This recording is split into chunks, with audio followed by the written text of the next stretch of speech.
College football fans, are you in good hands? Because with insurance from Allstate, you'll have a winning game plan, like reliable coverage and protection for everything life throws at you.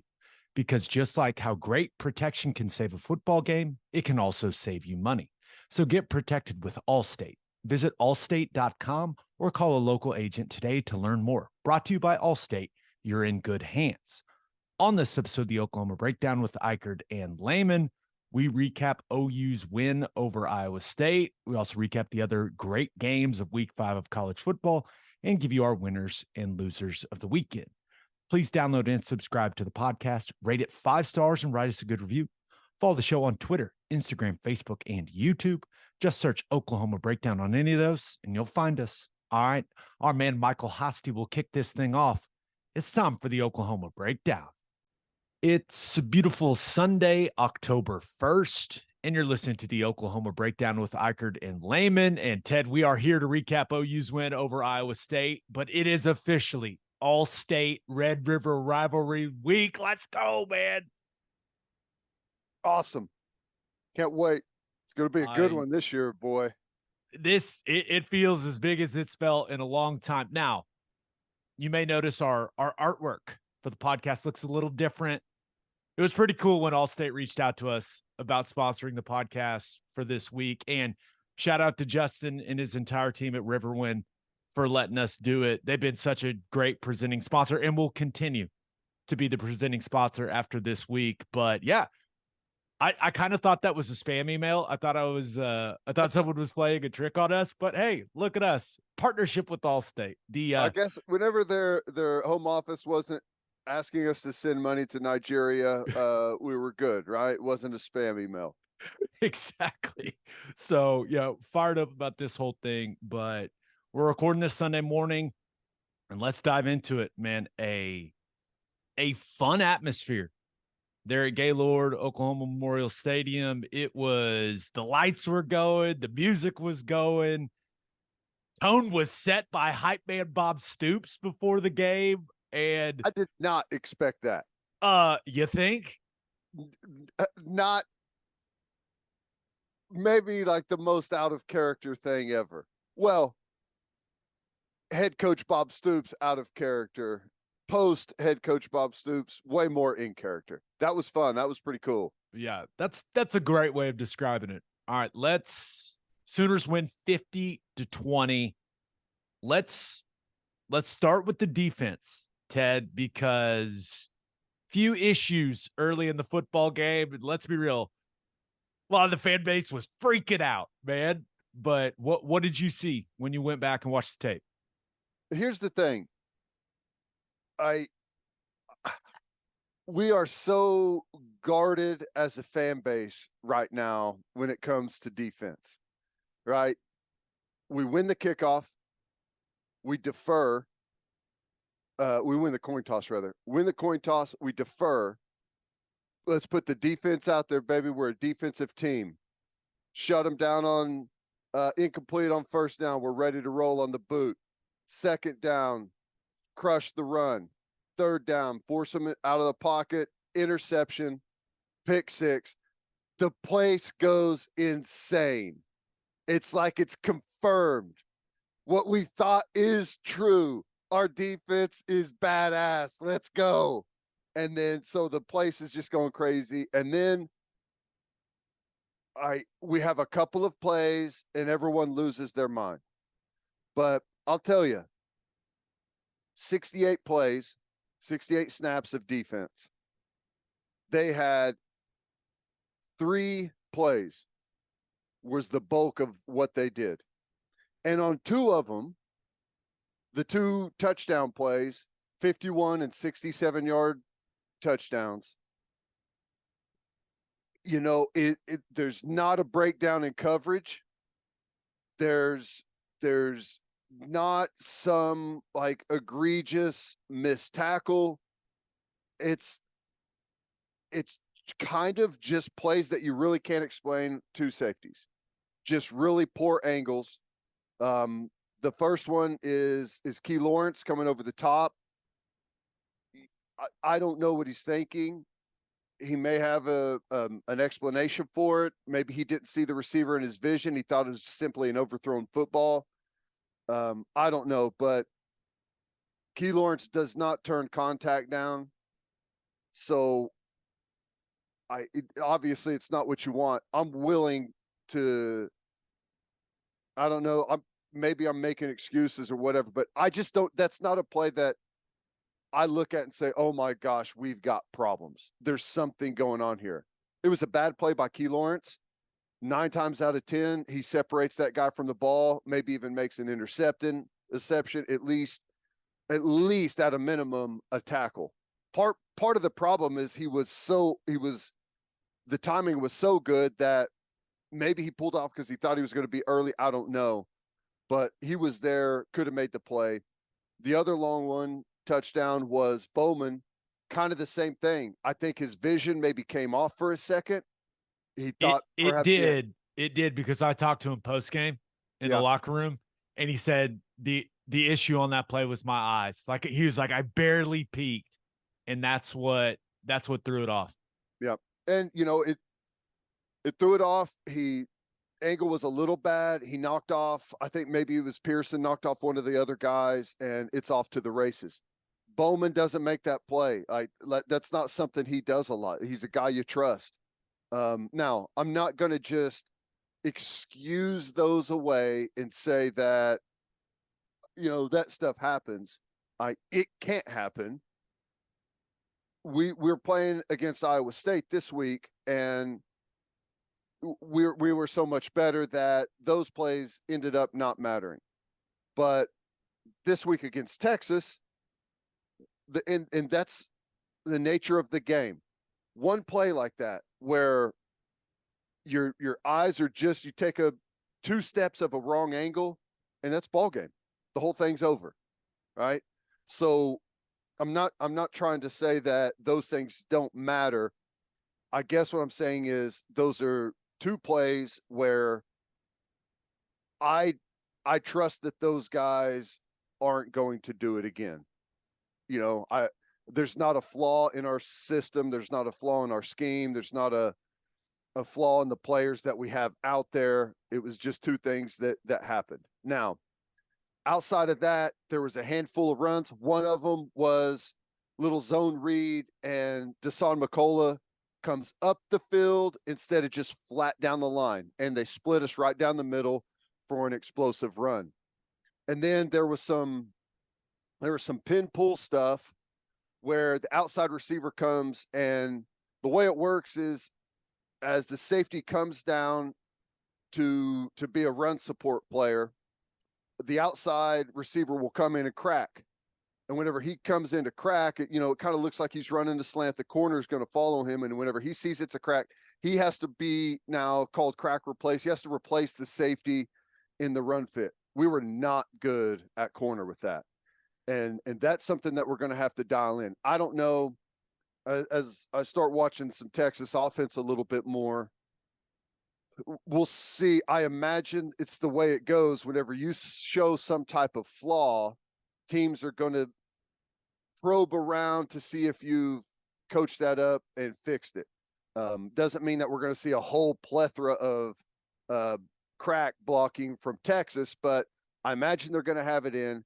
And really the next level thinking is on the first series or 2, whenever there's something you've had a problem with, instead of they're going to say, oh, here it comes. Yep. They're going to try it, and they'll show that they're going to try and crack you. And it's going to be like a crack go where it looks like he's going to block and he's going to release for a go, because there's an exchange there. The corner lets go of him when he comes into crack and goes to play the run. So there's between the corner and the safety, you now have to buy him. So that's something that we need to watch moving forward. Outside of those plays, it's great defense.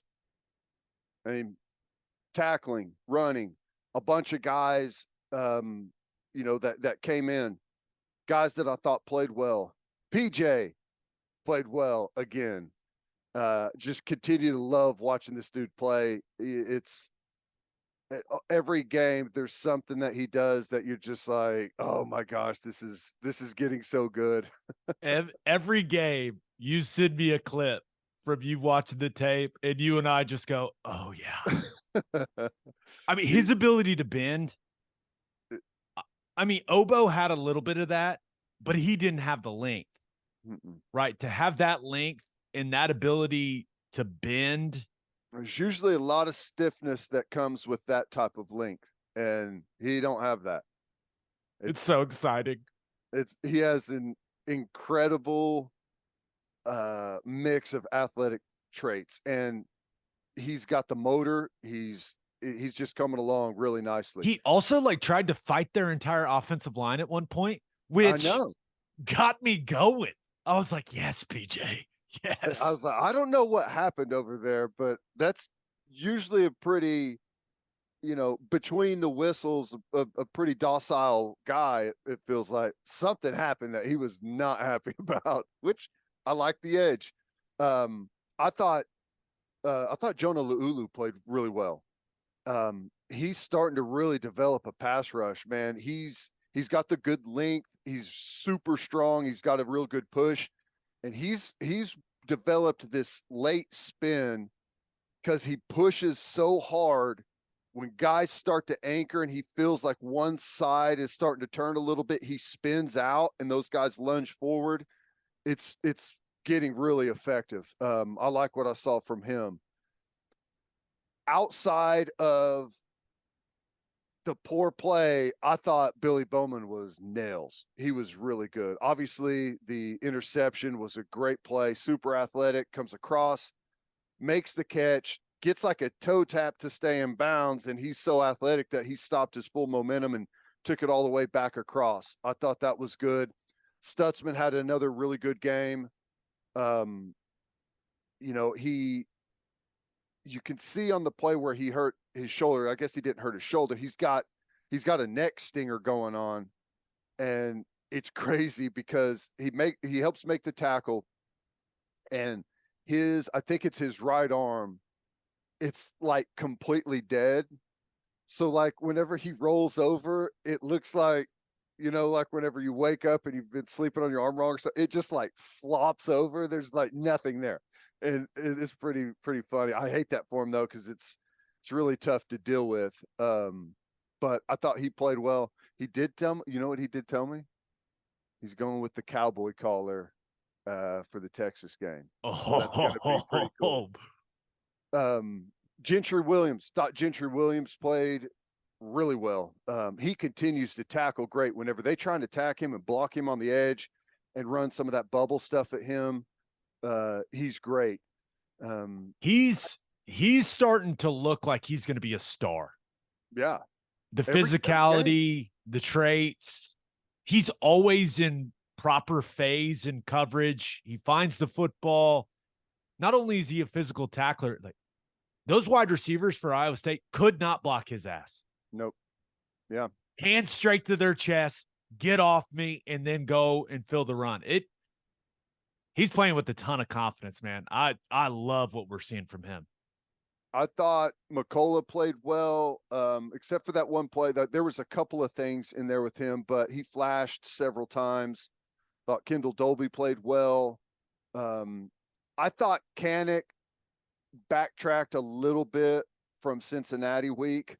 Some of his footwork on that pin pull stuff, because they're not going to make it easy on you. It's not just with the static backfield and here comes the pin pull outside stuff. It's shift, and then here comes the cross motion.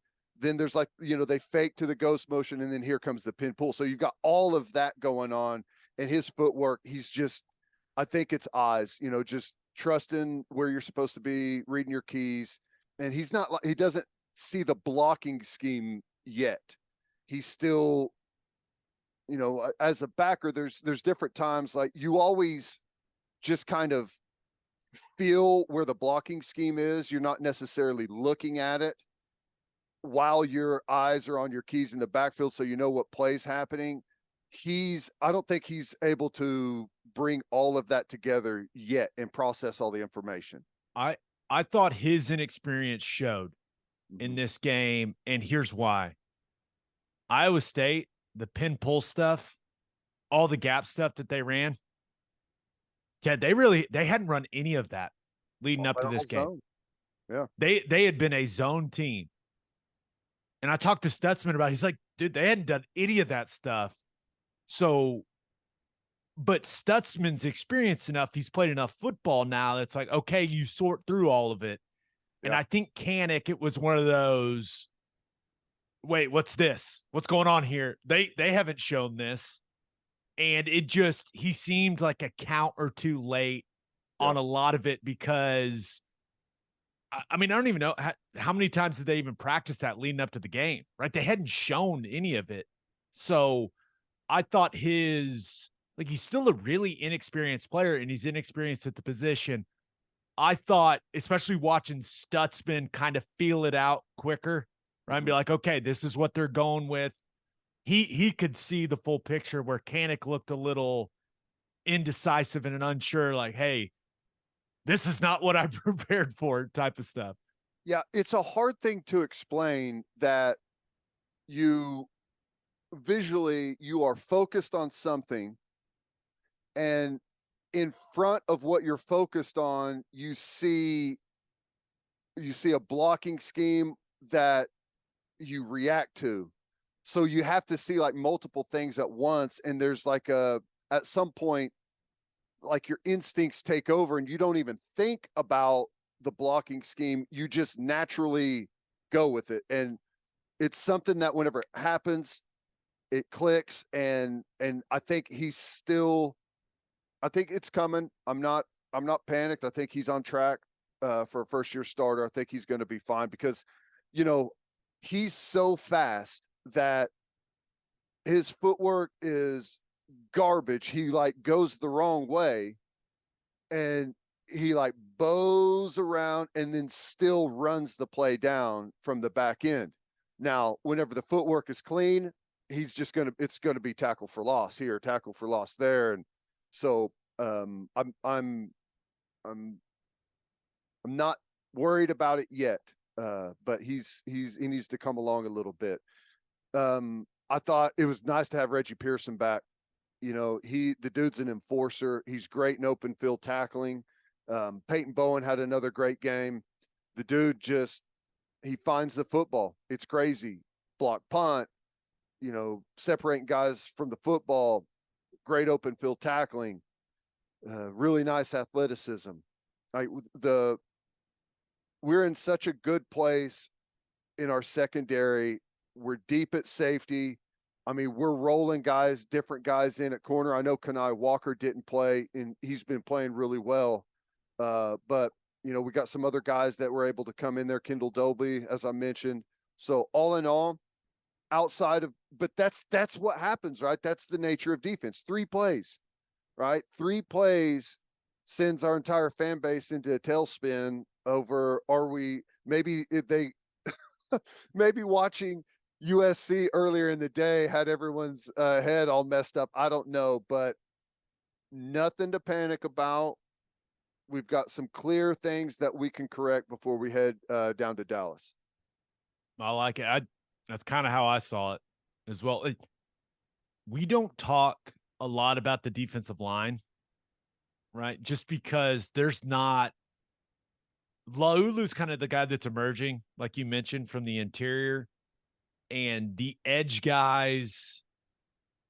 It's just kind of everyone is. I don't want to say they're all the same, but it's just good team defense along the line of scrimmage. Really physical at the point of attack. Guys play with great strain. No one's playing like at a dominant level, but that D line, I feel like that's one of the strengths of the defense. We just don't have guys that are really flashing very often, except for PJ, right? And some of the things he does every week. But it's not that they're not playing well, right? Like they're Yeah. just it's classic like do your job type of mentality with the defensive line right now. Yeah, and as you play, like for instance, I thought we played really good defense, except for those handful of plays. And I think Stutzman led the team with 6 tackles. The better team defense you play, like a lot of times the production is really spread out. The production path that Stutzman was on was like unsustainable. It was incredible. Now he's going to continue to have those games, but like 15 tackles a game and 4 tackles for loss and that was crazy. So this is, I think, a little bit more what you expect. And you're right. Downs, you know what you get from him. He's really strong out there on the outside when they try and attack him. Grimes came in the second half and got quite a few snaps. Same thing, super strong.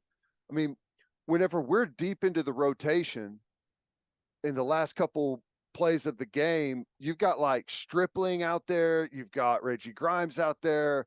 Like, these are guys that have played a ton of football, and there's no fall off. And it's almost a problem where you have too many guys that you can't get everyone the snaps maybe that they deserve. I'm with you. Anything else? I think that's it.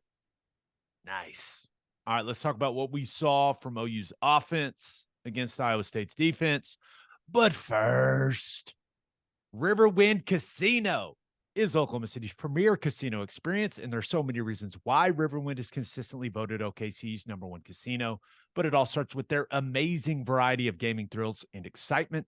Riverwind's beautiful award-winning environment plays host to more than 2,800 of the latest electronic games with a huge selection of table games, including blackjack, match roulette, and Teddy's favorite, craps.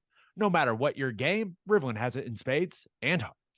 And to learn more about their gaming promotions and entertainment options in the month of October, visit riverwind.com. Riverwind Casino, simply the best. Love's Travel Stops is now offering a nationwide 10-cent per gallon discount on gas and auto diesel. Just download the Love's Connect app and scan your barcode at the prompt on screen and watch that price drop 10 cents per gallon.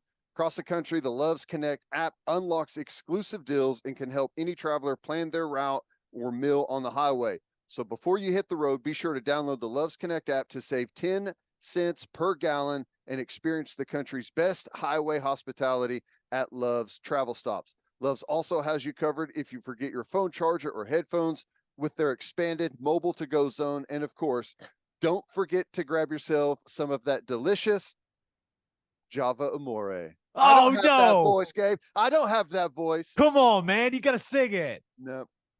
Give the people what they want. Come on, man. I'll get like a crack, and I don't have the falsetto. Wow. I'm disappointed. I am disappointed. But you won't be disappointed with a Schooner All-American Ale, the official craft beer of OU Athletics from Coop Ale Works. Named after the iconic Sooner schooner that races across Owen Field after an OU score, you can join in on the celebration with an ice-cold beer from Coop Ale Works.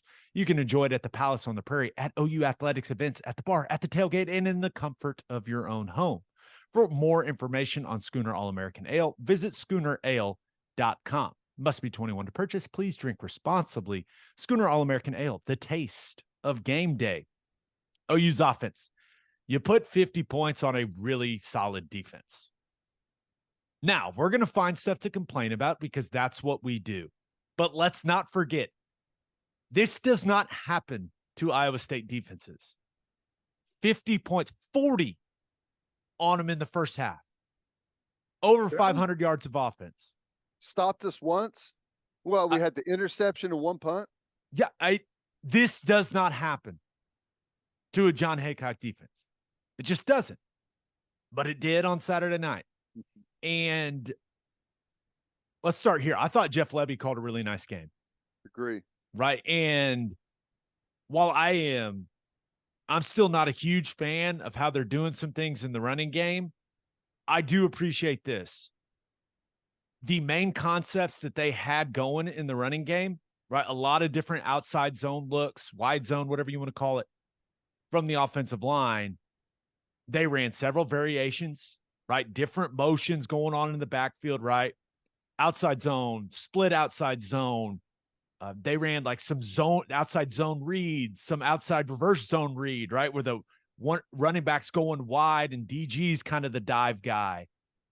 There was a good variety, and then it built into play action, which I mean, they would fake the outside zone and boot. They would fake the zone insert and throw it down the field, right? They even had, the handback action from last year where he broke it out and threw the deep play action. Mm-hmm. So there was, I thought it was one of Levy's best called games where he's building plays on one another, and that makes it extremely challenging on a defense. But Ted, just general thoughts, like still not, the running game's just not explosive. But longest run was 18 yards. Now, Dillon Gabriel becoming more involved as a runner, I think is a positive thing, but they're still struggling to find space in the running game. And I think at this point, it's just time to accept it. The passing attack is clearly the strength of this offense. Mm-hmm. And Dillon Gabriel and those wide receivers, that's what this offense is going to have to lean on, because the running game, the movement at the line of scrimmage, it's not near where it needs to be. And there's just not a lot of space for whatever reason. And I am at the acceptance point of, hey, this is going to be let's call it a pass first football team. Like, that's the strength of the offense. Yeah. Well,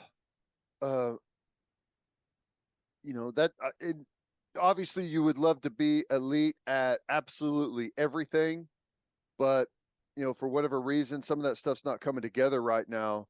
I think it's good. What did we run? Like I think we hit right on our average against Iowa State, which 157. Yeah. Average 3.8 a carry. Yeah. And we'd love to have numbers a lot higher than that. And the real issue is, like, usually whenever you look at people in the box score and it's like, oh, they ran for 225 yards.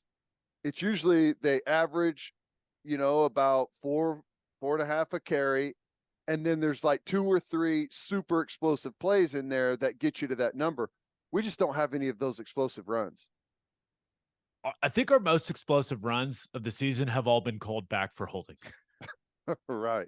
So, yeah, it's hard to be frustrated with putting 50 on Iowa State, though. Yep, right. No I doubt. am. And let's start with Dillon Gabriel. 26-39, 3 touchdowns, an interception. Did a lot in the running game, right? A couple rushing touchdowns. I thought the first half was as good as I've seen him in an OU uniform.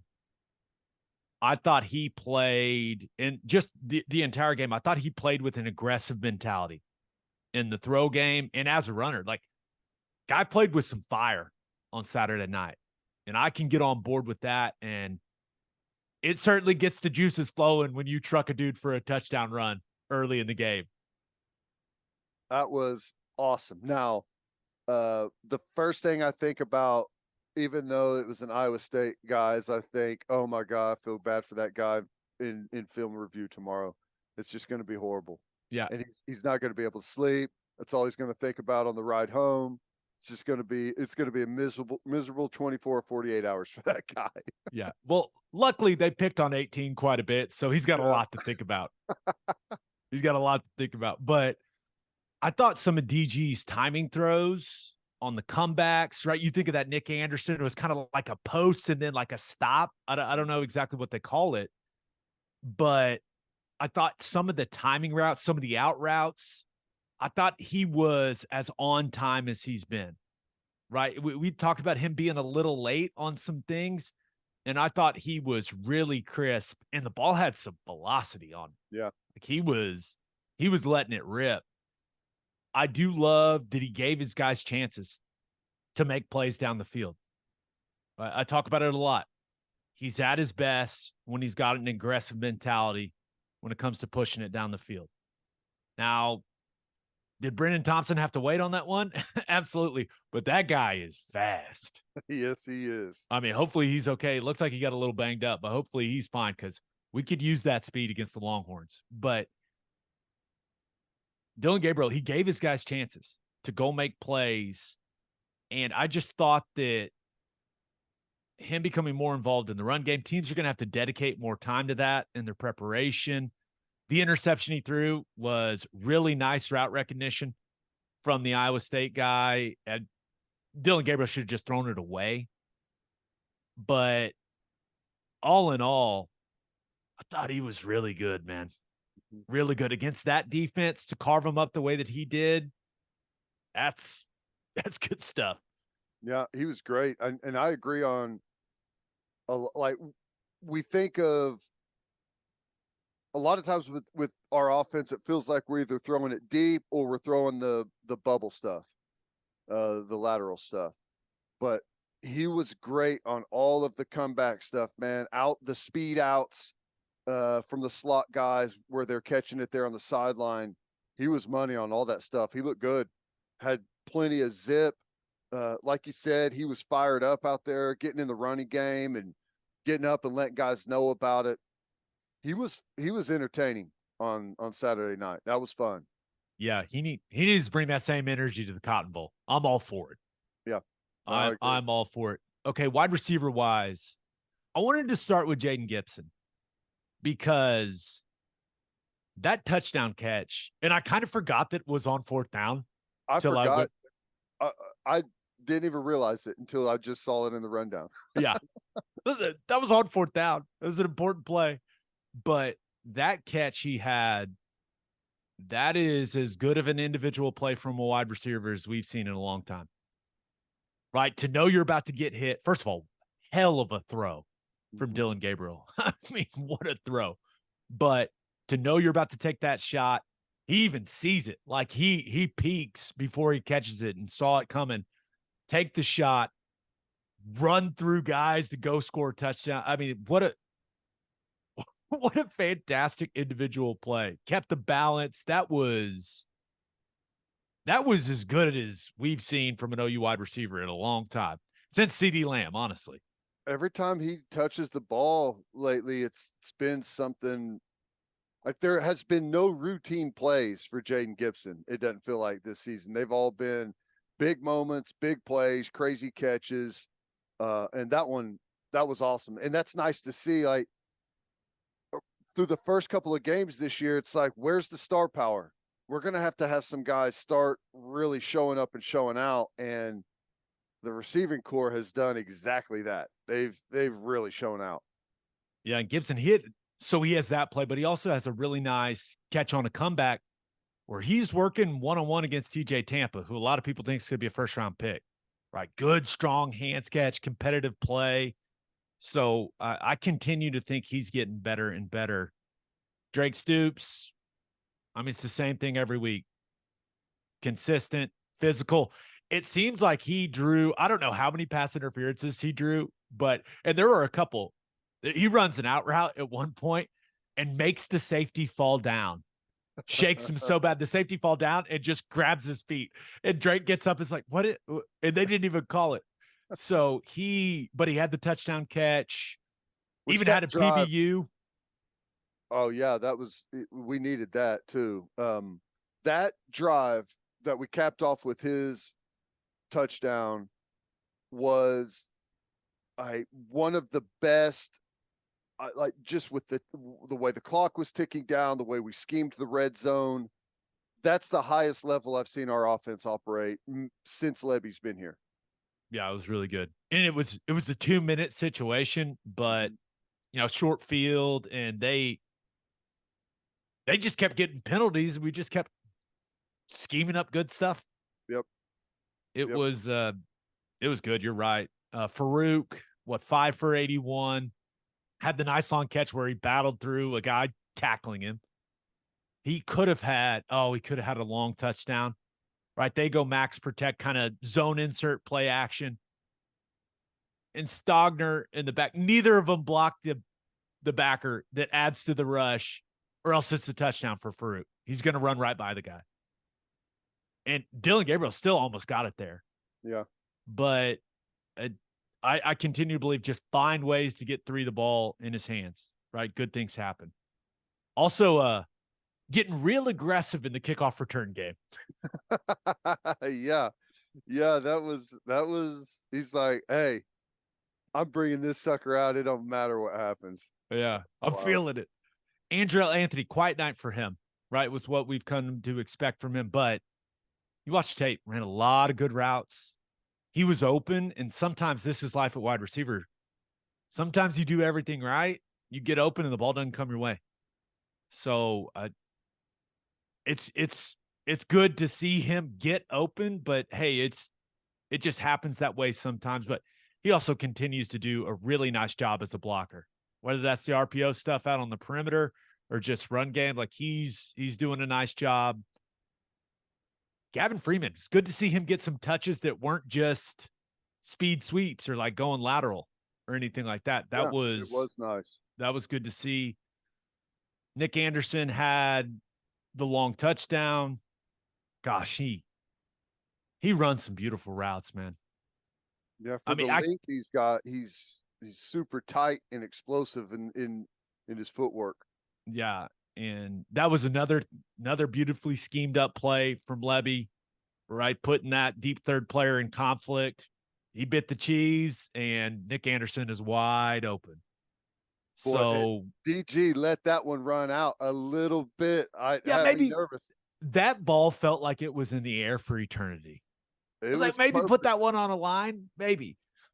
He didn't give himself any margin for error there, and he happened to throw just the perfect ball. That was beautiful. Yeah, Nick Anderson, more targets, more touches for that man. Yeah, More targets, more touches, and then we mentioned Brendan Thompson, but that dude can fly. We'll see what his role ends up being, but when you got speed like that, you usually can find some ways to use a guy. no doubt. If anything, just to run the entire secondary off because they're fearful of how fast he is and getting behind everyone. Good. Yeah. All right. Run game thoughts. It was a Marcus Major week, Ted. Yeah. It was his week to be the guy. And what they were doing in the zone running game, it really was just their inside zone, tight zone play, but they just had the offensive line take outside zone footwork to make Iowa State's defensive linemen move a little bit, right? Because they're so good at two gapping, which is smart, but it was still very horizontal, no dent in the front side. There's never a threat of the ball going front side. It's almost like you're showing outside zone, but it's like dive. So it's kind of weird to watch it. It seems like it's all designed to cut back. And I don't know, it's just not a lot of space, man. And Yeah. they hit him with it a couple times early, and then Iowa State made some adjustments. Those backside defenders really hung backside, and there really wasn't much there. When it did go front side the couple times, yikes, did not look good. PFLs, right? They Yeah. had the Oh whole yeah. front I think caved every in. single one of them. Yeah. What'd you think? I know you're watching it up there as with a defensive eye. I don't know, man. Help me out. I feel like the timing is odd. The You know, timing, like the track of the back, yeah. the path that the offensive line is on, like it doesn't match up.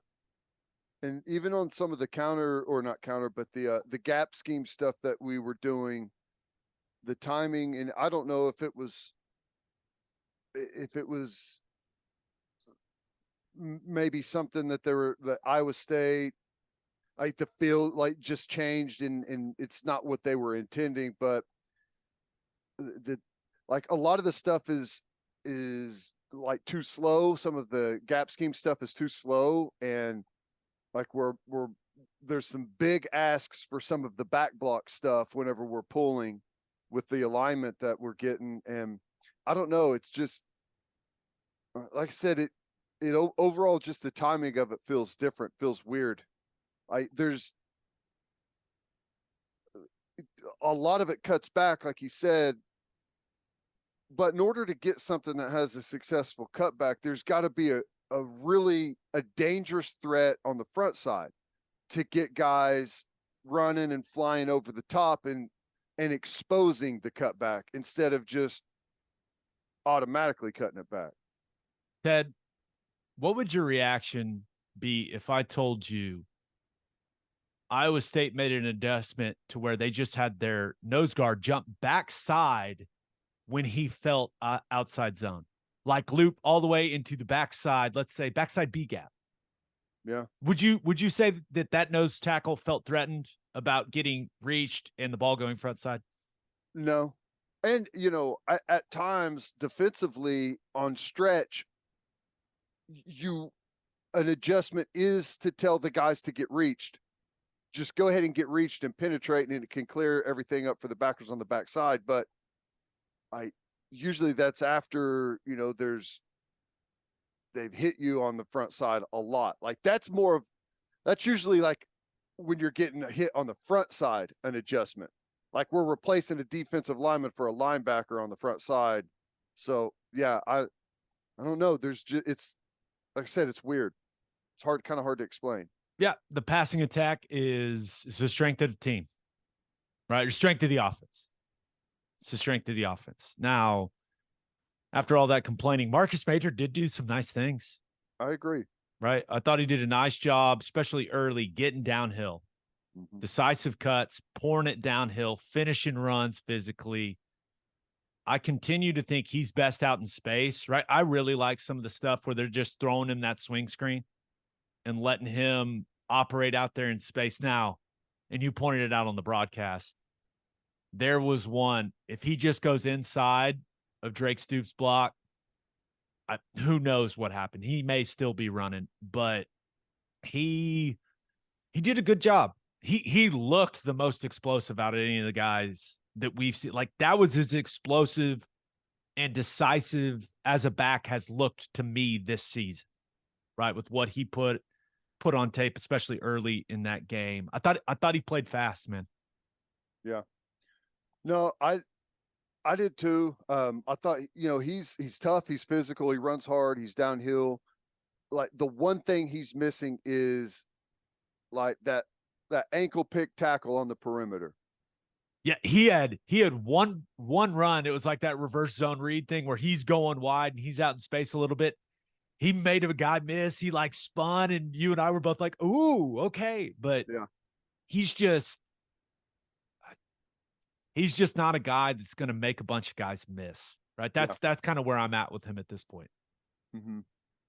And I think that there's some. I think he's would be a great like true outside zone runner. I mean that Let's just not talk about it, man. He's a perfect one cut outside zone guy. He's perfect, but it's just not. We have great receivers to work off of it. Like whenever you think of some of the best play action quarterbacks in teams, it's off outside zone because the quarterback's got that ball way out there for the defense to see. It's like, oh my God, it's run, obvious. No, it's not. He's got it way out there, and then he's going to pull it back. Whole defense is flying to one side, and then you can run deep balls and crossers and boot, all kinds of stuff. Like our boot is like, it's right here, and then we're booting. It's not even a real boot. You know what does that make? It's like, oh, it makes perfect sense. It's a shoe. We run a slipper, not a boot. Like boot, there's got to be like a big action. Yeah, no, I'm with you. We saw some Sawchuk, right? Yeah. It was good to see him out there, but I don't really know if there's much to take away. There was not much space when he got the football. Yeah. Right now, it does feel like it's hard to really find any of the running backs, like their identity or everyone's like creativity in their running game, because it's all, again, like we've talked about, kind of compact, and everyone kind of gets the same looks. Yeah. But you got anything else, the running back spot? That's really what I saw. Yeah. Offensive line, Walter Rouse definitely dealing with something. Was not moving particularly well. Ended up having like an ankle spat late in the game. So I'm sure that's connected, but he didn't have what I like to call the play strength, right? He didn't have the play strength he's had. And I'm guessing that's a result of what's going on there. He was not moving as well as he did a week ago against Cincinnati. And it was really noticeable in some of the run game stuff where he had to redirect a little bit. He couldn't. I don't know. It didn't look like he had much suddenness at all. So that's definitely something to keep an eye on. Jacob Sexton, he looks like a guy that's missed a lot of time, right? And he has, right? When you go back to the knee injury in the bowl game, going to take some time to knock that rust off. Also, still a young player. That frame needs to get filled out a little more. His play strength, the effort and like the identification and the athleticism are good, man. Right? I think he plays with like some suddenness, some urgency, but the play strength, like when he has to get into the fight, it's not quite where you need it to be right now. He's got really good length. He needs to learn how to use that length more, especially in pass protection. Right? He plays too close to his body for a guy that's got super long arms. But he's a young O lineman, man. He's barely played. So I'm excited about his future, but I think he's better than what he put on tape on Saturday night. Yeah. Still hasn't played a whole lot. No. I mean, his game reps are still super minimal. So it's probably going to take him a little bit of time, and it's good that they're starting to work him in. And I don't know, is the trust there with the knee? He seems to be moving well, but yeah, that's one of the things like you can squat and lunge and push all the sleds, like all that stuff, but to get all the way back, like to move people, you got to practice moving people. Mm-hmm. And I know he's been practicing for a long time now, but it's one thing to go out there and do it in practice and then go out there and do it on a game against an Iowa State guy that's two gapping the hell out of you. Yeah. So he'll get there. He'll get there. Clearly, they're excited about him, right? He's working in there at left tackle. A left guard, Troy Everett, thought he did some good things. This is a very niche comment. Of the interior guys, he's actually the best zone blocker. And you can tell, the way you can tell is, first of all, he's smart enough to cut his split down when he's on the backside of zone, right? Which that's what smart linemen do. Like, let's reduce that space just a little bit, and then I gotta go fly and run and try to dig out a nose guard. But he's quick in his lateral movements in those situations, and I like that. He comes off the ball, but there's still moments, man, where you can see like the lack of size, the lack of length are an issue. He continues to get pulled quite a bit. But the thing about Everett is I never question the effort, right? And I think his confidence is growing, but I'd be lying to you if I said I wasn't worried about him having to block some of those guys from Texas next week. That'd be a lie, right? Because they got really good size and really good length in the interior. Mm-hmm. And Byron Murphy, who isn't a big guy for them, has a really good hand placement and has really good play strength. So but you're gonna have to figure it out, I suppose. Yeah. Yeah. Well, it's good to see that he's finding some different things in there, some different nuance to be effective, even though he's given up quite a bit size wise with where he's working. Yeah. Andrew Rame thought he did a good job of directing traffic, right, in protection in the run game. Not sure what's going on. Like he went back to not using his hands. A lot of flipper, a lot of forearm, a lot of just hitting guys with his head and shoulder. Rame, for the love of God, please use your hands, man, and grab people. And as a result of him just wanting to be a battering ram, like got pulled in pass pro because of it. It just, please You're doing it earlier in the season. Just grab and hold people, please. I'm sure it has a lot to do with the headbutt machine that he's blocking every single snap, right? Yes. Yes. It's like But you get into a point where it's almost like a protection mode. yeah, no, I get it, but McCade Matoyer, it's the same thing every game with 72. There's moments where you see his limitations. He's not blowing anyone off the ball. It seems like he's always going the right place.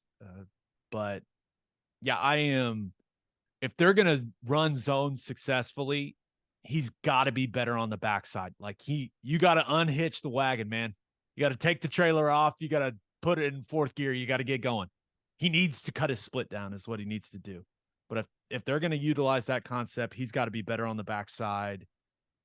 Tyler Guyton, a little up and down, right? Some really good stuff in pass protection at times. This is what I'm going to say. I think he's kind of just getting by in the run game. And I think there's more there. A lot of the times he's on the right guy. He's engaged. He's blocking him. But he's got more. He's got more than what he's showing me.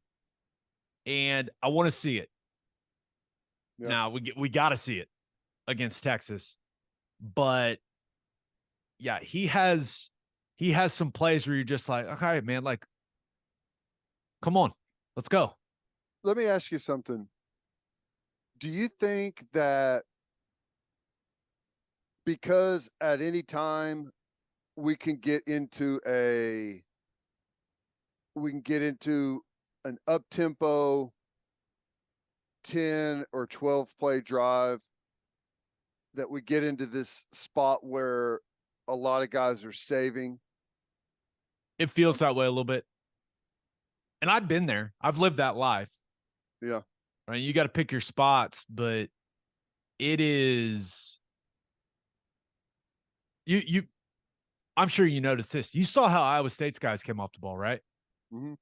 And that group had not been impressive up to that point. Right. They were huddling, taking their time. Like you play, there's a rhythm to it, right? Yeah. Right. You play the play, you empty the tank, you recharge. There's not a lot, like you mentioned, there's not a lot of recharging. Right. At points. I feel like that has to affect it to some point. Affect it like both physically on the back end of drives and mentally on the front end of drives, because like that, like for both offensive and defensive guys, whenever you get into like you're over 7-8 plays in a drive, like it becomes like an oxygen suck fest out there where everyone feels like they're about to die. And it's like a power of wills, like who's going to collapse first, the offense or the defense. Yeah, I hear you. But the run game,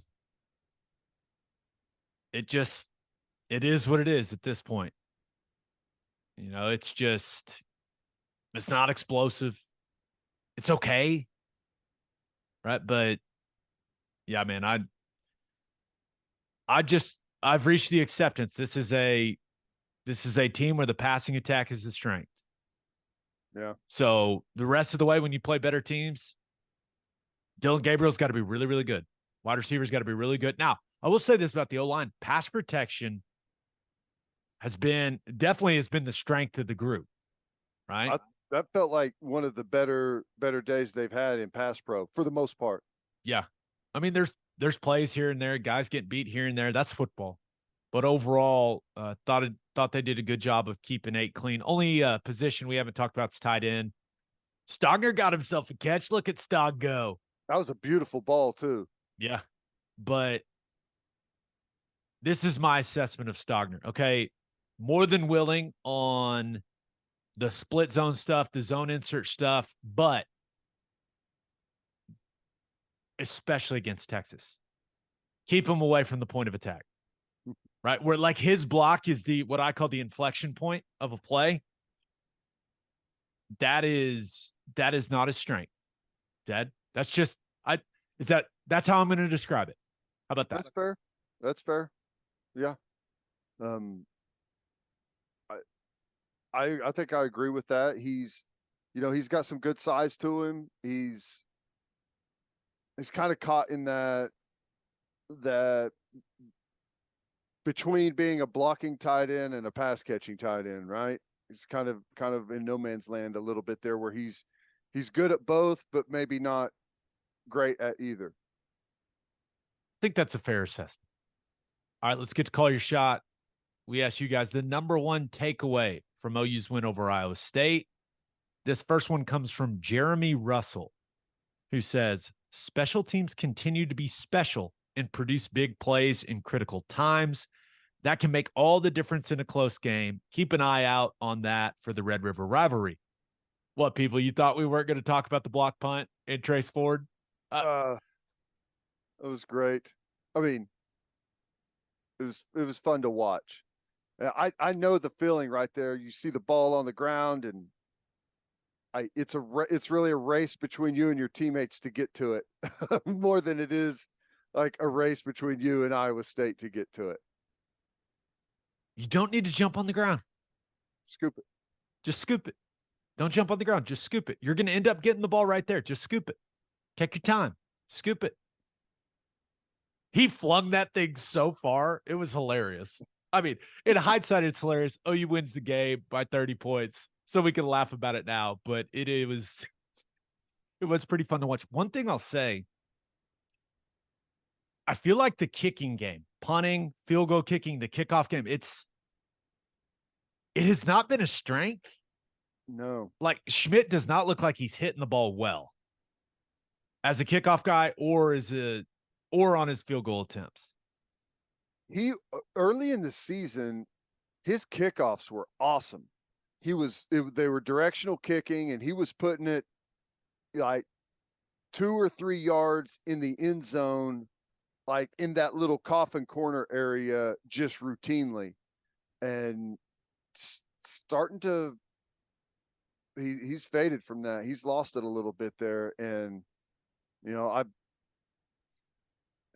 that can burn you. These little mistakes in this game that all add up, they didn't hurt us in this game, so it's easy to gloss over them. But, not blocking that punt and not turning that into a touchdown, kicking a ball out of bounds, missing a field goal,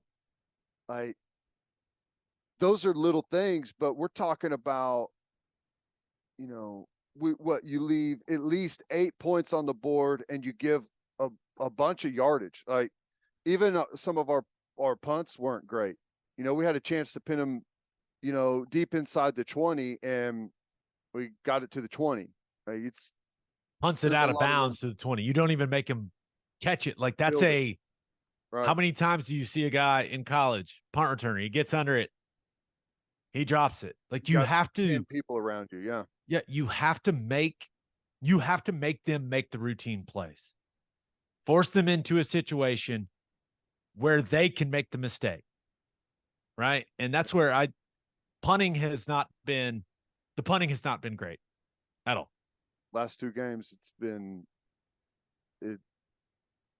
and you got to get better there. Like, we're getting by with it right now, but to beat the number 3 team in the country, everything's going to have to be dialed in. You just can't kick the ball out of bounds on a kickoff. You can't waste yardage on the punt stuff.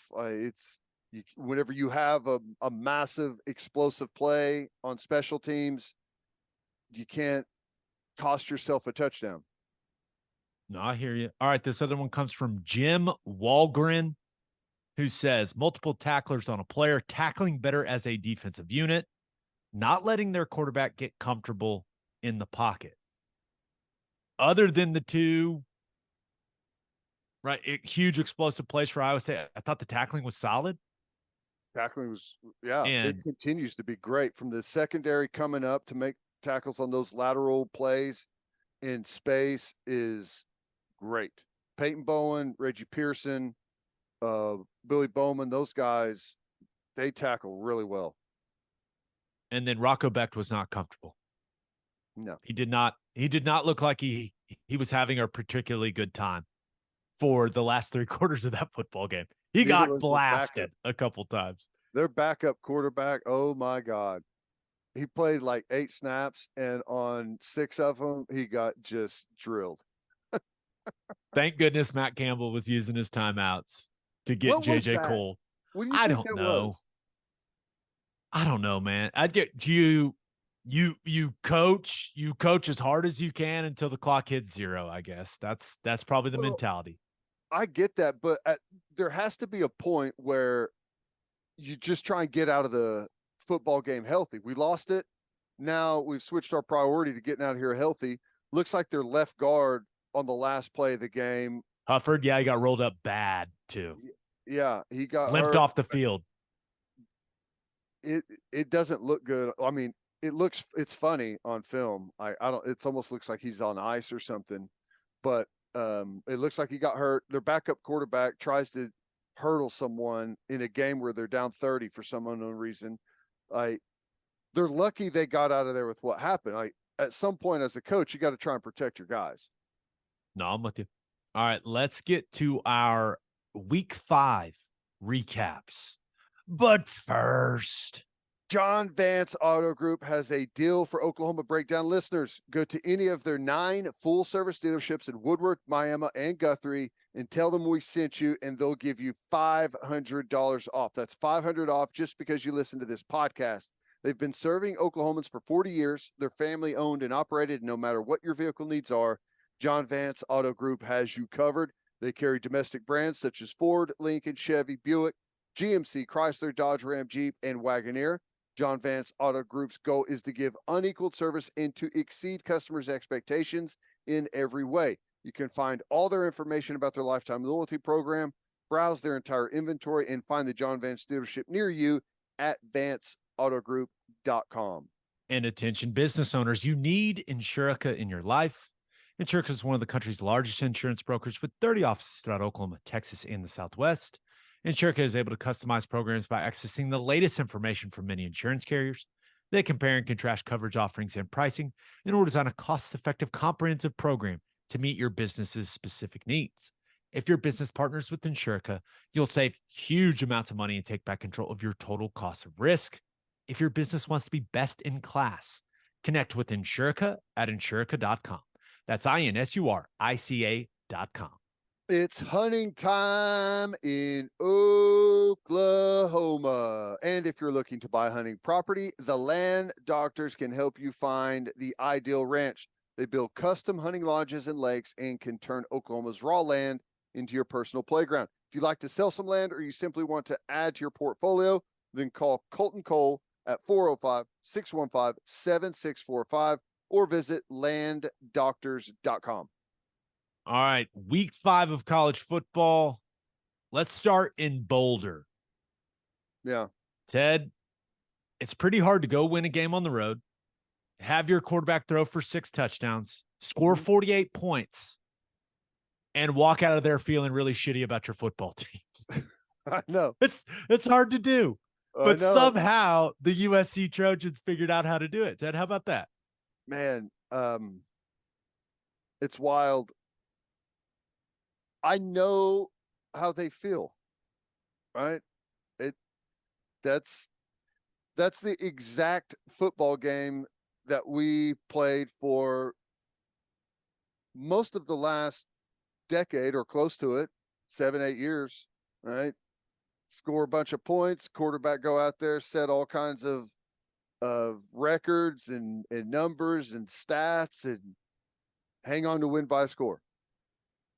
Yeah, it did. It looked like USC was going to score 80 in this game with how this thing started, but we knew Caleb Williams, who, by the way, so good. I mean, just so good. And I thought Shedeur Sanders had the throw of the game. That laser beam he threw on the run to the back of the end zone. Oh my God, that play was incredible. Yeah, he had some great plays, but that USC offense, right? We knew they were going to score on that Colorado defense. There was no doubt about that. The question was, what would USC's defense do?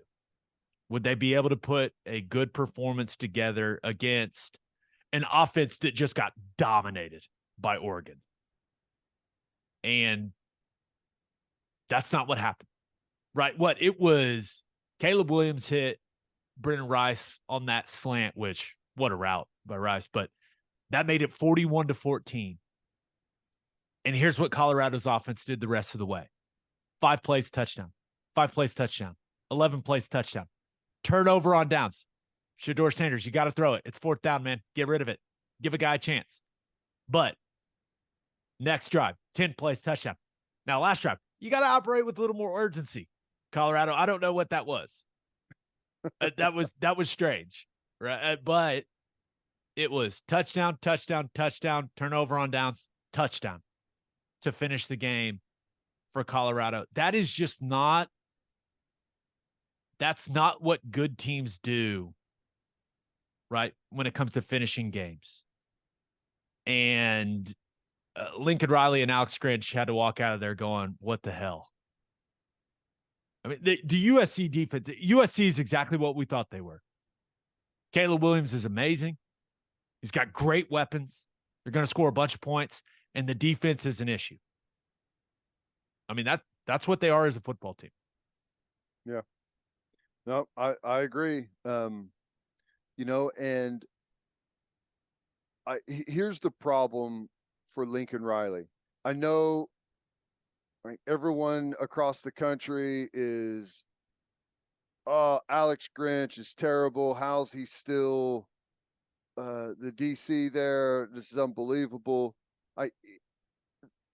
Lincoln Riley there's a perception problem. The perception is that Lincoln Riley just does not care about defense. They don't dedicate any resources to defense. They don't recruit defense. And their defense is terrible and is always going to be terrible. And it's not true. They're trying to recruit those guys. They're trying to get those guys in the portal. The problem is that everyone believes that to be true. So if you're getting recruited by USC and you're a top defensive player, everyone around you is saying, they don't care about defense there. You can't go play there. Why would you go play at a place they don't care about defense? And they don't get those guys. It's this cycle that I don't know that Lincoln Riley's ever going to be able to get out of, because that narrative is going to follow him everywhere he goes. Well, this is something I was thinking about as I watched how the end of this game unfolded, right? Lincoln he's gone after O linemen and D linemen via the portal, right? And they've landed some guys. Mm-hmm. They absolutely have. But you know who's going to be after those guys this offseason? Colorado. Coach Prime. Mm-hmm. And now, like, the way that this game finished, he got a lot of ammo to go on the recruiting trail, dive into the portal and go, no, hey, USC ain't it. Come to Colorado. We're having more fun, right? We're the big, like, no brand is more popular right now in college football than us. Come here, start right away. Don't go play in Alex Grinch's defense. You don't want to do that. How long is he even going to be there?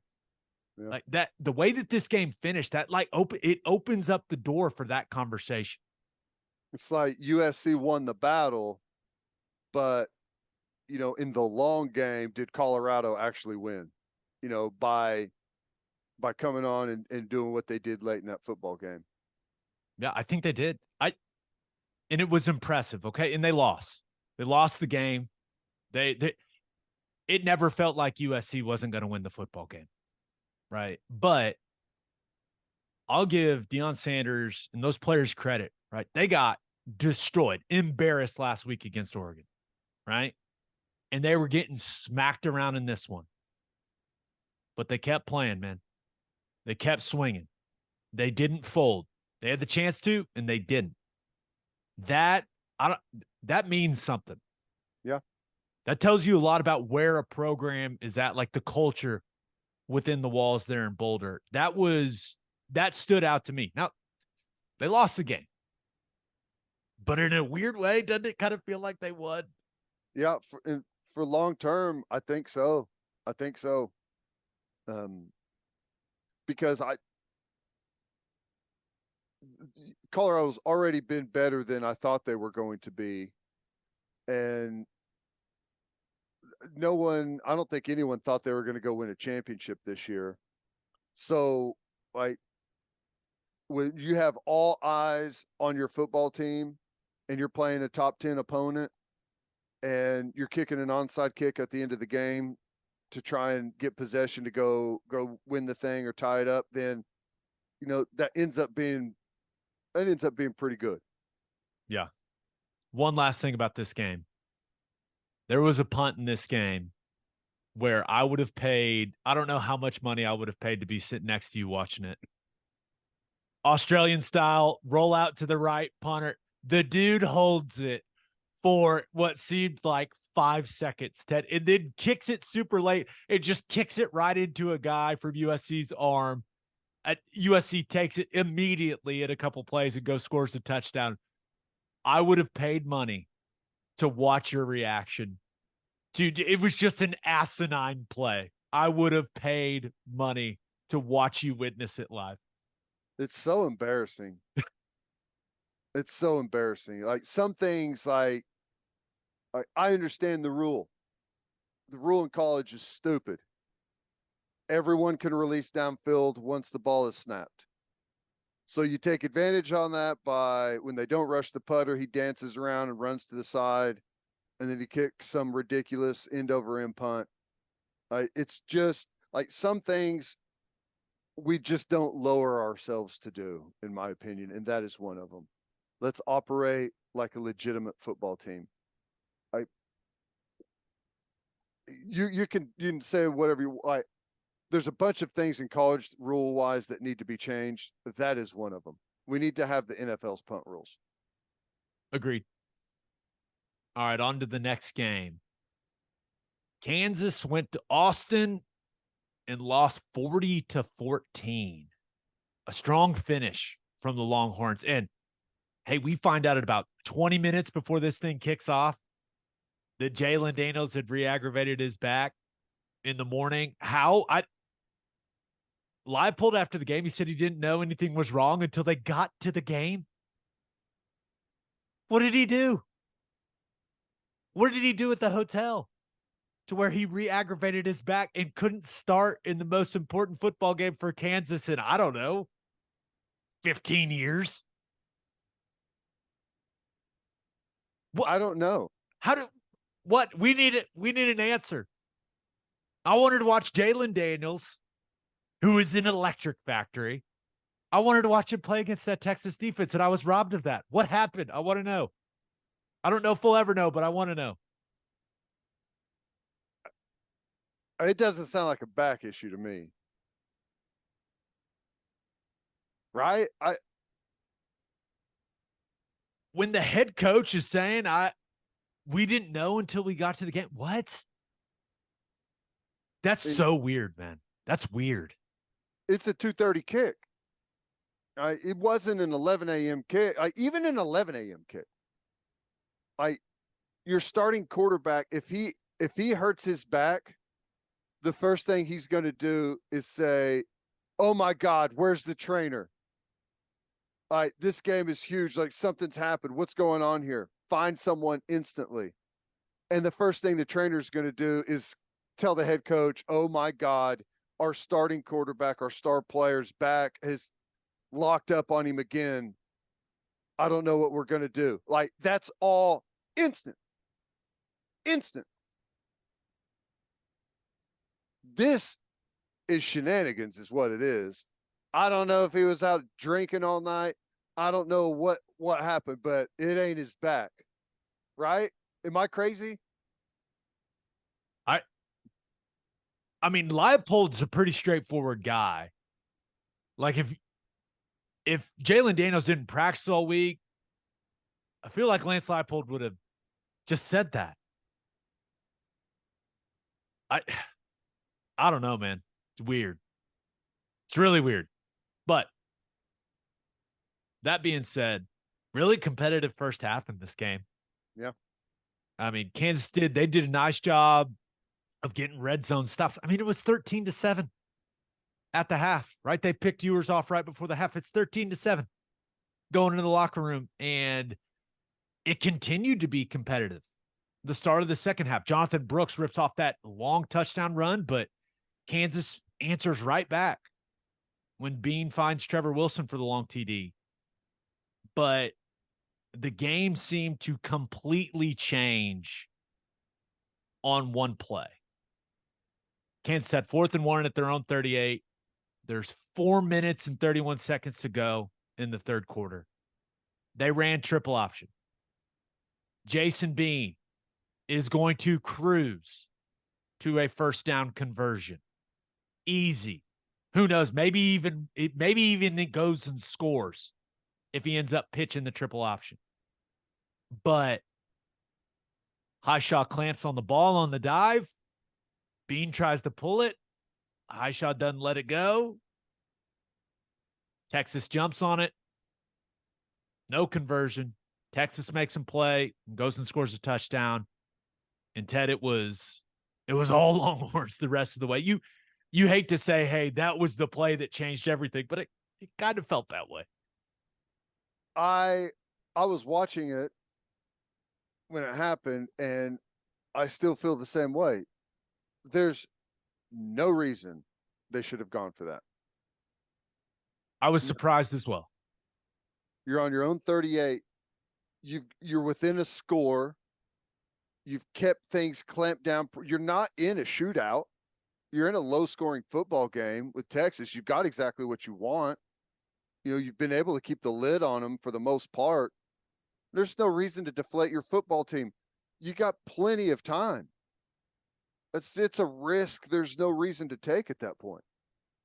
Yeah, you've got to take some risks in that game to win it, but I just don't think that's the one.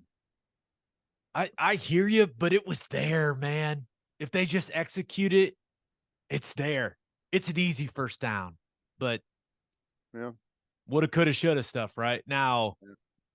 Texas did run the hell out of the ball. Even Quinn Ewers, hey, he's starting to, if you play man coverage and you turn your back and you're chasing all those wide receivers, like he's starting to recognize those situations, right? So I had the touchdown run early in the game, had another one where displayed a little speed, diving for the pylon, but their run game, that offensive line was really solid on their double teams in zone. I mean, just moving the absolute hell out of Kansas's defensive linemen and put them in their backers' laps. I mean, a couple of those plays are really good stuff. A.D. Mitchell and Xavier Worthy, that's a hell of a duo at wide receiver, man. Yeah, they are. They are. That's Who's a better? talented duo. Who's better, A.D. Mitchell or Worthy? Mitchell. That's what I think too. He's bigger. He's a better route runner. He's more physical. But hey, Xavier Worthy can go, man. Yep. I mean, he is an explosive way. He is explosive play waiting to happen. I feel like A.D. Mitchell, though, he's dangerous no matter where you're at on the field. Huge red zone target, right? Good route runner. And Xavier Worthy, when things get condensed a little bit, it does feel like his effectiveness drops a little bit. Does that make sense? Yeah. Nope. I agree. But I wish we had both of them. Hey, these guys can play. Couple things from this game as we start to look forward to OU Texas. JT Sanders got banged up in this one. Right. So it looked like, from everything I could find, looked like high ankle maybe. He walked out of there, which is a good sign for him. But you often see that with those high ankles that guys kind of walk out of there and you feel like they're going to be okay. And for whatever reason, they just very slow to get back. Yeah. So if he's out for that game, Texas has plenty of other weapons, right? But that guy's a stud. So we'll see. Texas's kicker, Bert Auburn, dude's struggling this season. Yep. Missing kicks. but it'll be, so that's just a couple things. And this was crazy. Texas's first 5-0 start since 09. Crazy. Wow. That's so the Longhorns are playing well. Ewers is playing pretty well. Yeah. But This is the first time since 2011 that we're both going to be undefeated going in. gonna be fun, man. Crazy. It's going to be awesome. The only other thing from that game is that first touchdown that Kansas scored where Jason Beebe got blasted, fumbled, and high shot. It was like, I don't know if I've ever seen a play quite like that. The guy just gets blasted. It's a yard sale. The ball goes flying, and the running back just kind of scoops it up naturally and goes and runs for a touchdown. He kept that pitch relationship all the way down the field. Yeah. That was great though. I mean, he can make you pay. They were just, they did a good job staying in it, just outmatched down the stretch. I still think Kansas is a really good football team. Oh, yeah. They're good. Right. I think that game's closer than the final score indicated, but yeah. Texas offensive line did control things pretty well. How much better if Jalen Daniels was healthy? What's the difference in that game? I think that's a game that comes down to the last couple possessions in the fourth quarter. Yeah. Right. We'll never know. The mysterious last-minute scratch of the Jayhawks starting quarterback. So weird, man. So strange. All right, last game. Notre Dame went to Duke, and they pulled it out late, 21-14. Now, when Sam Hartman chose Notre Dame, the question was, hey, is this guy going to be a difference maker at quarterback for him? Like a true difference maker. Right? And I didn't think he had the impact on the game he needed to have against Ohio State. But the play he made on 4th and 16 with 40-something seconds to go on the clock, absolutely fantastic. Buys time, and then decides, hey, let's go get in a car crash. Yeah. And he was ready. And I appreciate it, man, as a former old lineman, man, when the quarterback puts his body on the line like that, and he didn't take a big shot, but he thought he was going to take a big shot. And it was just obviously a huge play in the football game. Estimate scores on the next play for the game winner. But the fact that Hartman was like, dude, let's lay it out on the line. Let's go. He also seems like he's getting more handsome. I don't know how that's happening, but it was the most important play of the game. And Ted, we may look back on it, and it may be the most important play of the season for Notre Dame. Yeah. Yeah, just to keep everything alive for them. And that's a really good win. Duke is a really good football team. Yeah, the last sequence there, has to be so frustrating for Duke to give up that 4th down. And then it was so weird. Notre Dame it was pure panic mode before they ran that next play. Pure panic. Sam Hartman's running around what's the play? And everyone's scrambling to get lined up. Receivers on the wrong side, barely get the ball off, and they go to the house. And it's he just weaves all through the trash. Yep. It was that play. It kind of felt like they were just setting up for a game-winning field goal, right? They got a really good kicker. Yeah. That play was significant to many. Oof. The 2-point conversion was even more significant, right? Spread was 5.5. Notre Dame converts the 2-point conversion to win by 7. How do the odds makers do this, man?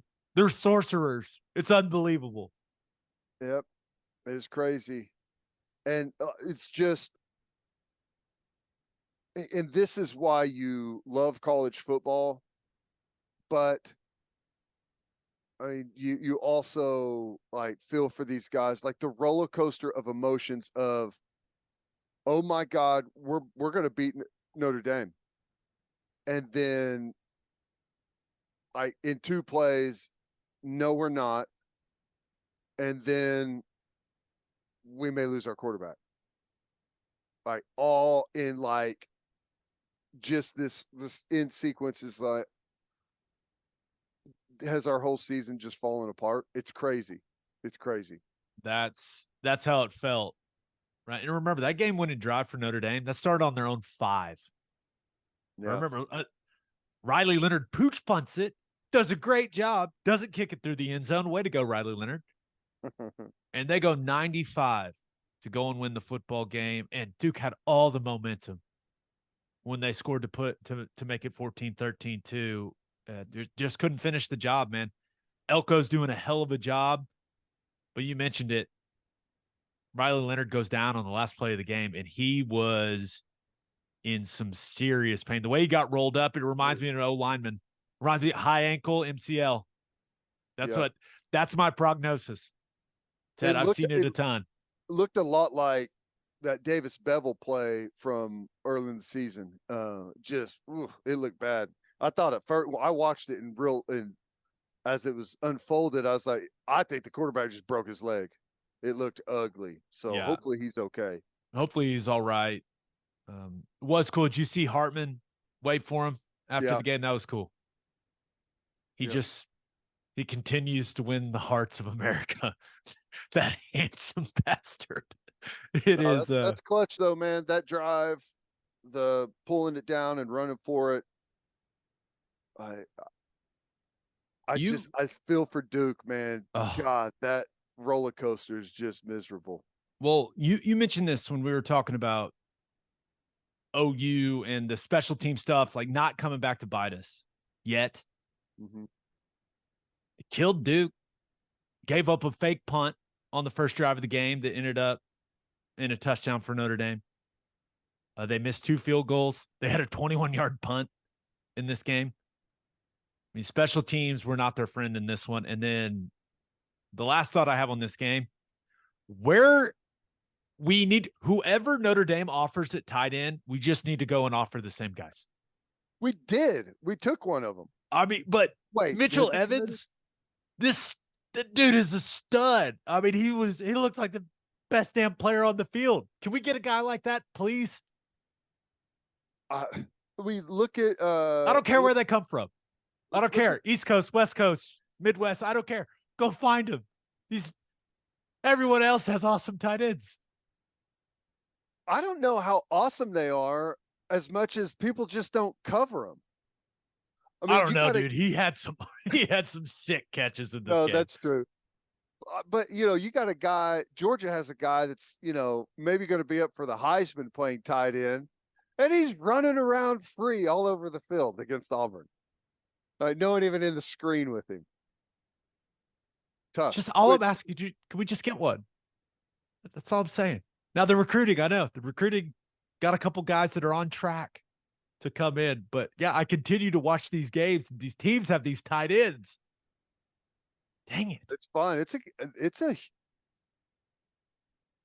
Having a pass catching tight end it's huge for the offense. Huge. Now, obviously if they can do everything, it's even like the more you get from them, the better, but yeah, it's a matchup problem for sure. All right, let's finish up with our winners and losers of the weekend. But first, do you have difficulty sitting for long periods of time or can't lay on your side due to pain? Well, it's a hip thing, and the only person to go see is Dr. Brandon Johnson at the Hip Clinic in Oklahoma City. No matter your age, the Hip Clinic has the experience and knowledge to help ease your hip pain and preserve your hip joint. Don't let the pain hold you back any longer. Don't just accept a hip replacement. Call the Hip Clinic today at 844-KEEP-HIP or visit thehipclinicokc.com. And head to the garage for hand smashed patties, butter toasted buns, and ice cold beer. It's the perfect spot to watch any big game. And with all the garage locations being open to 10 p.m. or later every night, it's the go-to late night spot. Visit eatatthegarage.com to find a location near you and order online from the garage in your neighborhood. Order on the line. That's funny. Nice. Bishop McGinnis Catholic High School represents a tradition of educational excellence in Oklahoma City. Grounded in a faith-based education, Bishop McGinnis offers a college prep curriculum that includes 22 AP courses, participation in OSSAA athletics, and numerous clubs and organizations for students to join and grow.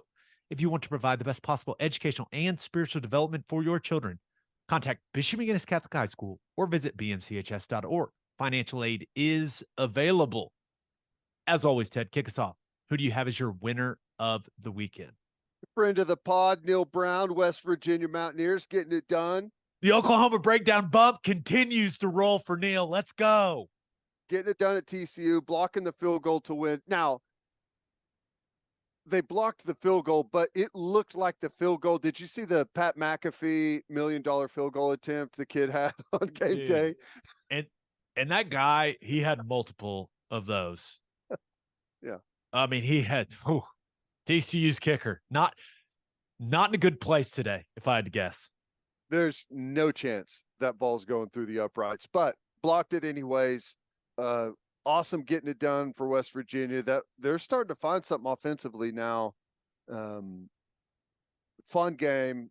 I'm liking what I'm seeing from West Virginia, but here's the thing, man. They're about to play Houston. They got a bye week, then they play Houston, then they play Oklahoma State, then they play UCF, BYU, then they play Oklahoma, Cincinnati, and Baylor. I think Oklahoma's better than West Virginia, but it's gonna be a tough game. I think they could win the rest of those games. 9-win West Virginia? 9-win West Virginia. They just have the one loss right now to Penn State. Who knows? Now they could lose some of those too, but I mean, 5-2 feels very attainable for that football team in the last 7, especially if Garrett Green's healthy. Like you saw it in this game, right? He was back out there for him. They didn't have to play Nico Marchiol, right? And Garrett Green, he managed the game well, and he used his legs as a weapon. And they let the defense go win him the game. Yeah. I don't know, man. I don't know. Can they what game do you think? I think Oklahoma on the road is obviously the most difficult they have, but Cincinnati they have at home, BYU they have at home. I mean, I guess going on the road to UCF. That's a tough one. Wow, did you see UCF blow that lead? Yeah, against Baylor? What in the hey, sure. But no, you're making a great point. Like, I think at this point, I think Neil Brown, now there's a lot of season left, right? And anything can happen. They got to keep winning games for him to keep his job. But they're 4-1. If they don't win at least 8, I'll be disappointed. Yeah. Right. And 9 looks very, very possible. With the way that their defense is playing, man. Remember, they played really good defense in 2020, really good defense in 2021. Their defense sucked last year. And now they're back to being good defensively again. Yeah. I think they could be 10-2. With just one Big 12 loss. They have to stay dialed in, but the way they've been playing, they can win every one of those games. That UCF one's going to be the tough one. Obviously, which I hope they continue to win, because I want that game in November in Norman to be big. That'd be awesome. I want Neil Brown to keep his job, so he'll keep coming on the podcast. No, I like Neil. I do too. He's the man. But what a start. Right. Awesome. And go back to that Penn State game. We talked about it at halftime, or no, what they were in it at halftime. Right. It was, I thought that they showed toughness. Like, they got beat by a better, more talented team, but that was one of those where I was like, okay, West Virginia they're they're going to be a tough out this year. And damn it, they're a 4-1 football team. I like it. Looks good. Yeah. I'm so happy for Neil. Nice. All right. Who do you have as your loser of the weekend? Well, Mark Stoops said it early in the week that he was confident that his fans are going to be able to get up and pound some beers before noon. And they pounded some beers before noon, and then their football team went out and pounded Florida. Wow. Who would have ever thought? I mean, and I know it's not like this is new with Kentucky, but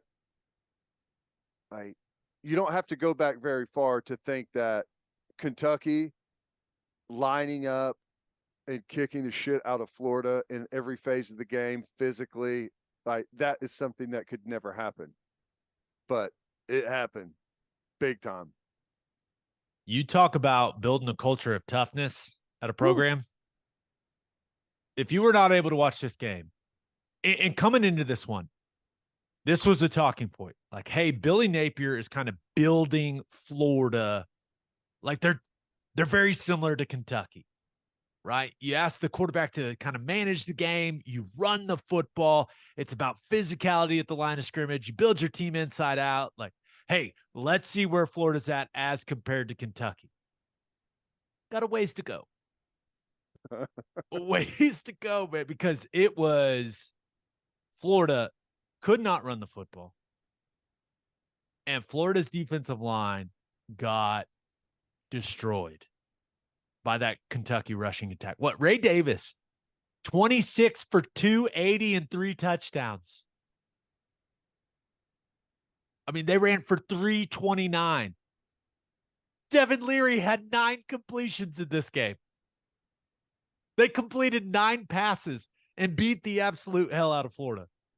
It's one of those things where, like, you know how a movie, you have like a beginning, a middle, and an end, and you go through kind of a roller coaster, then you have the climax. This movie started the exact same way as it finished, and the middle was the same too. It was just a the whole way through. Just like Fight Club. Yeah. But Edward Norton getting punched in the face constantly for the entire movie. Have you ever seen Edge of Tomorrow with Tom Cruise? Yes. It's Edge of Tomorrow, except he never figures anything out. He just keeps showing up to the beach and getting killed over and just over. Just death after death after death. Yes. That was the Florida run defense. Just death after death after death. Oh, Mark Stoops, man. I don't think he's ever leaving that job. He seems very happy. He's very well compensated, right? He's got a great gig, man. And that was a straight up, hey, we are tougher than you are. Yep. That hurts if you're Florida. Like, that's got to hurt Billy Napier's soul to watch his team get bullied like that. Yikes. I know, a lot of times at a place like a Kentucky, it's possible to build a good team. But remember when Venables took over, he said, I don't want to build a good team. I want to build a good program. And I feel like Mark Stoops has done that, because they've had years where they've had a combination of really good players, really good quarterback, really good running back, like a first round rushman, edge guy. But there's not a whole lot of fall off whenever those guys leave. He's built a really good program at Kentucky, so much so that the basketball coach there's threatened by it. Yes, which I love. Kentucky's 5-0, and I don't know if the AP top 25's come out yet, but I can't imagine they're not going to be in there. So it's impressive. That was a beatdown, dude. Beatdown. Straight up beatdown. All right, let's get to my winner and loser. But first, elevate your tailgate with Chapel Supply and Equipment in Oklahoma City. Chapel Supply and Equipment has generators and inverters on hand that'll give you all the power you need so you can take your tailgate to the next level. They've also got top of the line heaters to keep you warm during those cold tailgates later in the season. They're Oklahoma owned and operated. Elevate your tailgate by calling 405-495-1722 or visit chapelsupply.com. That's CHAPPELL supply.com. And First Fidelity Bank is a full-service financial institution based in Oklahoma with tailored solutions for all your personal and business needs. Checking accounts, saving accounts, home loans, and much more. They do it all. Whether it's online banking from your computer or mobile banking from your phone, everything is stress-free with FFB. Making mobile deposits, paying bills online, and moving money to different accounts could not be easier. Make your life easier, people, and go bank with First Fidelity Bank. Visit ffb.com for more information. And head to opolisclothing.com for our podcast merchandise and the best OU gear out there. That's OPOLIS clothing.com. Use promo code TED, TED for 10% off. That's opolisclothing.com. Use promo code TED for 10% off. Buttery soft and 10% off. All right, for my winner of the weekend, I'm going with Ole Miss. What a win against LSU. Ted, I have to imagine final score 55-49. I got to imagine this game cost you physical pain to lay eyes on. 706 yards of offense for Ole Miss, 637 for LSU. LSU was throwing it into the end zone on the last play of the game to try and get the win. Just an absolute roller coaster of offense, my man. The SEC's trash. Everyone knows they don't play defense in the SEC. They give up 280 yards to a running back at Kentucky. They give up 55 yards to Ole Miss. I mean, no defense in the SEC. So it's funny you say that. Like, Ole Miss's defense gave up a ton of yards and a ton of points. LSU's defense gave up a ton of yards and a ton of points, but it looked very different. Like, LSU looked pretty lost defensively. Bunch of blown coverages, guys running wide open. Also, some really bad tackling from LSU, just all kinds of missed tackles. Ole Miss ran for 317. I mean, what happened to that D-line for LSU that was supposed to be so good? No. I mean, they got worked. Yeah. I thought Jackson Dart was really good, right? And Dart did a really good job when LSU made those mistakes in coverage. He made him pay, man. He found the open guys. Also used his legs, right? Had a big run with a sweet hurdle in this one. But on the other hand, for Ole Miss, like, yeah, you give up a ton of points, but a lot of it was on just beautiful throws from Jaden Daniels. I mean, just perfect dimes, perfect throws to the pylon, and Brian Thomas going up and making awesome catches, right? Competitive plays, right? That happens. But now you're never going to be happy giving up 49, but it looked different. Does that make sense? Yeah. No, it does. Ole Miss at least made them earn it, and they did with excellent quarterback play and skill position work. But kind of on the flip side, whenever you're throwing to wide open guys and corners and safeties looking at each other like, I thought you had me there, or supposed to be over the top. Yeah, there's definitely a difference. Yeah, and you got guys like wide receiver Trey Harris had himself a day for Ole Miss. But like, he's got the ball in his hands and he's making guys like almost fall down that are trying to make tackles. It was weird to watch an LSU defense look that bad. And a couple more observations from this game. Number one, Jaden Daniels. There is not a player in college football that gets blown up to the degree that Jaden Daniels gets blown up. I mean, just got dismantled like a bomb went off. The ball just goes flying all his limbs because he's long and lanky, right? It's just, I don't know. It looks hilarious when it happens. And it seems to happen at least once a game. I mean, the guy just gets demolished, Ted. Looks like a crash test dummy. Yes. And it was a huge play in the game, but the only other thing on that game is two more things. Number one, Ole Miss powder blue jerseys are so sick. Those are so sweet. They are awesome. I like when they're going up and down the field and they're playing well. That place was packed. That looked like an awesome atmosphere. Oh, that looked like a lot of fun. But LSU now a 3-2 football team. High expectations. People are talking, about them winning the West there in the SEC, possibly going to a playoff. Now, they scored 49 on the road in an SEC game, but they scored 49 on the road and lost.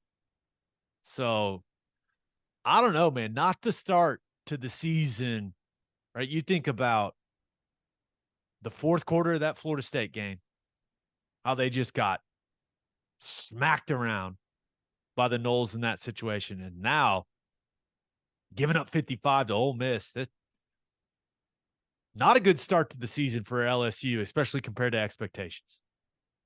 Yeah, that game, it kind of makes Alabama look a little different, doesn't it? It does. This just in. Alabama's probably pretty good, guys. Yep. I'm back to where I think Alabama's going to win the SEC. Not that I ever really necessarily departed from that, but I wavered for a bit. I feel better about it now. No faith in Kentucky, huh? The 5-0 Wildcats. Come on, man. I think Kentucky has a chance to be there. I think, Georgia, and maybe they're just disinterested, but they got lucky to get out of Auburn with the win. Auburn I agree. was slicing that defense up for a big chunk of that game. Yeah. SEC, it's going to be, I'm with you, man. It feels like the most interesting race in a while. Yeah. They're in the SEC, but yeah, I'm kind of just leaning towards Georgia until they don't win it. That's kind of where I'm at with it. But should be a fun conference race down there in the SEC. All right, my loser of the weekend, and this one took place on Friday night. Actually, I did think about going with the United States. Man, the Ryder Cup, that was not good. No. That was a thorough whooping.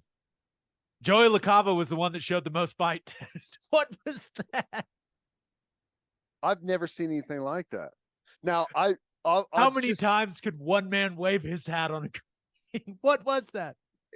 I guess, I just saw clips of everything, and it sounds like the crowd there was letting the U.S. team have it. Right? As they should. It's the Ryder Cup, and it's on European soil. That's right. But LaCava going over there and screwing with Rory whenever he's putting, what are we doing? That was wild. I don't know. It's crazy. Yeah. Well, a dominant performance from the Europeans. Congrats.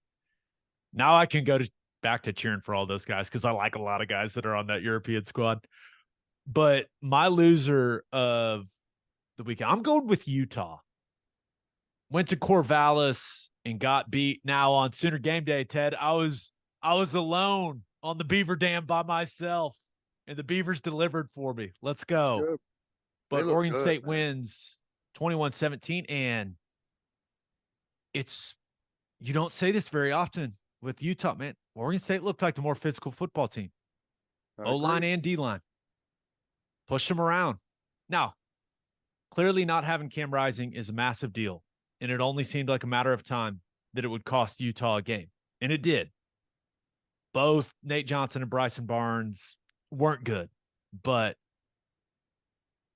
you need the run game to be good for those young QBs to have success, right? And Oregon State stuffed them. I mean, stuffed them, and they couldn't get anything going. And now it seems like both of the backups are banged up. I mean, Barnes took a helmet straight to the chest. And I don't think we ever saw him again. And then Nate Johnson looked banged up as well. Like, they need Cam Rising back in a big way. I don't know if you got to send him to Germany and let some of the doctors over there work on that knee or what, man. I know they don't want to rush him back, and I appreciate that. I appreciate Kyle Whittingham looking out for the best interest of his best player. But all of a sudden, you look at the rest of Utah's schedule. They got USC, they got Oregon, they got Washington. They're the back-to-back Pac-12 champs. No one can take that from them, but This loss, it feels very unlikely that they can navigate all those games without taking another loss or probably two. I don't know. I don't want to say it kind of felt like Utah relinquished the belt Yeah. with this loss to me. That maybe I'm overreacting, but that's how it felt to me. No, I'm with you. I'll say it, but Oregon State's good. Yeah. They're real good. Everyone in the Pac-12 is good to some degree or another, or at least entertaining. But Oregon State, and I know they dropped the one to Washington State, but both of those teams can beat anyone in the conference on a given night. Now, I wouldn't favor them against Washington or Oregon, but it don't take much to swing it in their favor. They're going to be close in those games. I'm with you. And the It's way kind of they crazy. play, like Oregon State, the way they play, I mean, that's really not what Washington would want to see, I don't think, and I don't know if No. they play each other out off the top of my head, but what a fun conference. And I feel like this is our weekly reminder that conference is dying. And Oregon State doesn't have a home. Like they just bullied Utah, the back-to-back champs. They don't have a home. And that crowd looked awesome. The only thing that wasn't awesome for Oregon State, that all orange, oh my God, it made me physically ill to look at. Oh, and that probably it's probably more to do with me and the way that I was raised. I fully acknowledge that, but gross. Yeah, well, I feel the same way about Tennessee's black uniforms. Huh. A negative reaction to Tennessee's black, huh? Yeah. I feel like they've got a classic. I'm with you. Tennessee, let me know if you agree or disagree. Tennessee has the most palatable orange for me. Yeah. I have the least negative physical reaction to Tennessee's orange. And I have been raised my entire life to hate the color orange. Their orange kind of takes the edge off of the orange somehow. Yeah. But when they wear the black, I feel like they don't have the same orange anymore. It's like a darker, sharper shade of orange again. They go back to the traffic cone. Okay. I see. So your issue with it is that the black makes the orange too harsh on your eyes. Yeah. Well, my main issue is if you have a classic, one of the best uniforms in college football, and maybe it's not one of the best, like people have different opinions, but one of the most noticeable, like you have a brand around your uniform, you don't gimmick it. And I feel like the black with Tennessee's a gimmick. Yeah. I think recruits just really like black jerseys. Black usually does look really good. Yeah. But now you got me thinking about Tennessee's orange, and every time, I don't know, I used to be a lineman. Every time I see him play, I think of those Flintstone push pops, like every single time. It's like one of the first thoughts that pops into my head. It's so stupid. Birthday shout outs. We only got 2 of them. Happy first birthday to Otto Morris, and happy 8th birthday to Lennon Emery. And on that note, episode 358 in the books. We'll have a new podcast that'll drop Wednesday. Big preview episode for OU Texas coming your way on Wednesday. Just a reminder, you can hear Teddy from 3 to 6 on the ref. You can hear me from 2 to 5 on SiriusXM Big 12 Radio, channel 375. Hope you all have a great start to your week. Happy OU Texas week, ladies and gentlemen. And until next time, we appreciate y'all for listening. Do what you always do, Oklahoma. Take care of each other.